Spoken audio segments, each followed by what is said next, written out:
और राजस्थान का चुनाव खत्म हो चुका है। बीजेपी ने पूर्ण बहुमत के साथ जीत दर्ज की है, जिसके बाद अब सीएम के चेहरे को लेकर चर्चाओं का दौर जारी है। बीजेपी में मुख्यमंत्री के लिए मंथन हो रहा है। राजस्थान की बात करें तो यहां महारानी वसुंधरा राजे सिंधिया सीएम के लिए प्रबल दावेदार मानी जा रही है, जिनको नजरअंदाज करना मुश्किल है। ये रिपोर्ट देखिए।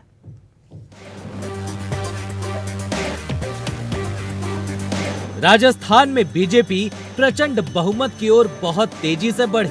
पार्टी ये चुनाव प्रधानमंत्री नरेंद्र मोदी के चेहरे पर लड़ रही थी। बीजेपी ने इस बार किसी नेता को सीएम फेस के रूप में प्रोजेक्ट नहीं किया था। अब सवाल ये है कि सत्ता में आने के बाद कौन बनेगा राजस्थान का मुख्यमंत्री। पार्टी के सूत्रों की माने तो राजस्थान में गजेंद्र सिंह शेखावत और वसुंधरा राजे में कड़ी टक्कर मानी जा रही है। वसुंधरा का कद राजस्थान में गजेंद्र सिंह शेखावत के मुकाबले बड़ा है। राजनीति के अनुभव की बात करें तो वसुंधरा राजे भी राजस्थान की 2 बार की मुख्यमंत्री रह चुकी हैं और अटल सरकार में देश की पहली सूक्ष्म, लघु और मध्यम उद्यम मंत्री रह चुकी हैं। फिलहाल वसुंधरा राजे पार्टी की राष्ट्रीय उपाध्यक्ष हैं। सियासत का लंबा अनुभव। 70 साल की वसुंधरा राजे के पास सियासत का लंबा अनुभव है। साल 1984 में वसुंधरा राजे ने सक्रिय राजनीति में भारतीय जनता पार्टी के युवा मोर्चा से अपनी करियर का आगाज किया। 1985 में पहली बार विधानसभा के सदस्य के रूप में निर्वाचित हुई और फिर उसके बाद अपने राजनीतिक जीवन में कभी पीछे मुड़कर नहीं देखा। 1989 में वसुंधरा राजे पहली बार झालावाड़ सीट से लोकसभा पहुंची और 2003 तक अटल जी के नेतृत्व वाली सरकार में कई मंत्रालय का कार्यभार संभाला। साल 2003 में वसुंधरा राजे की राजस्थान की राजनीति में वापसी होती है और फिर पिछले 20 सालों से महारानी सूबे की राजनीति में सक्रिय है। कर्नाटक चुनाव में येदियुरप्पा को दरकिनार करने का खामियाजा पार्टी को बड़ी हार के रूप में भुगतना पड़ा था। ऐसे में बीजेपी लोकसभा चुनाव के ठीक पहले राजस्थान में वसुंधरा जैसे बड़ी जनाधार वाली नेता की नाराजगी का रिस्क नहीं लेना चाहेगी। गहलोत के मुकाबले की नेता। राजस्थान में अशोक गहलोत के मुकाबले का बीजेपी में कोई नेता है तो वो वसुंधरा राजे है। साल 2003 के बाद से राजस्थान की राजनीति इन्हीं 2 नेताओं के इर्द गिर्द घूमती रही है।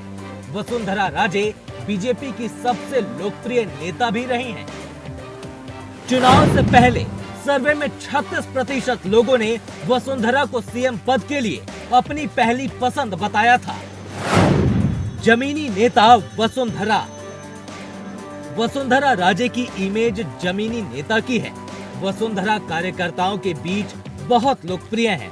लंबे समय से सियासत में सक्रिय वसुंधरा की संगठन में मजबूत पकड़ मानी जाती है। साल 2018 के चुनाव में बीजेपी की उम्मीद से बेहतर प्रदर्शन के लिए 2 बार की मुख्यमंत्री वसुंधरा राजे की संगठन शक्ति और कार्यकर्ताओं पर मजबूत पकड़ को श्रेय दिया जाता है। यही वजह है कि बीजेपी में साल 2003 से राजस्थान के सांगठनिक नियुक्तियों में उनकी पसंद का ख्याल रखा जाता है। चुनावी साल में जब पार्टी के नेता कई परिवर्तन यात्रा कर रहे थे और भीड़ नहीं जुट पा रही थी तो इसके पीछे वसुंधरा की दूरी की चर्चा तेज हो गई थी। वोट बैंक की ताकत। वसुंधरा राजे की एक बड़ी खासियत ये है कि उन्होंने सत्ता में रहते हुए महिलाओं के उत्थान के लिए बहुत सारी योजनाओं की शुरुआत की थी। उनके पक्ष में एक चीज ये चली जाती है कि एक तो उनका महिला नेता होना, दूसरा उनकी योजनाएं। ये दोनों मिलकर जाति धर्म की भावना से ऊपर उठकर आधी आबादी का एक अलग से वोट बैंक सेट करती हैं। महिला वोट बैंक में मजबूत पकड़ होने के बावजूद अलग अलग जातियों में भी उनकी मजबूत पकड़ मानी जाती है। राजपूत, जाट, गुज्जर और आदिवासी जातियों में वसुंधरा बेहद लोकप्रिय है। साफ है वसुंधरा राजे राजस्थान की राजनीति से इस तरह से वाकिफ हैं जिस तरह अध्यापक अपने शिष्य से वाकिफ होता है, वसुंधरा राजे राजस्थान विधानसभा की 60 सीटों पर सीधा प्रभाव डालती हैं और 199 सीटों पर समीकरण बनाना बिगाड़ना भी जानती है।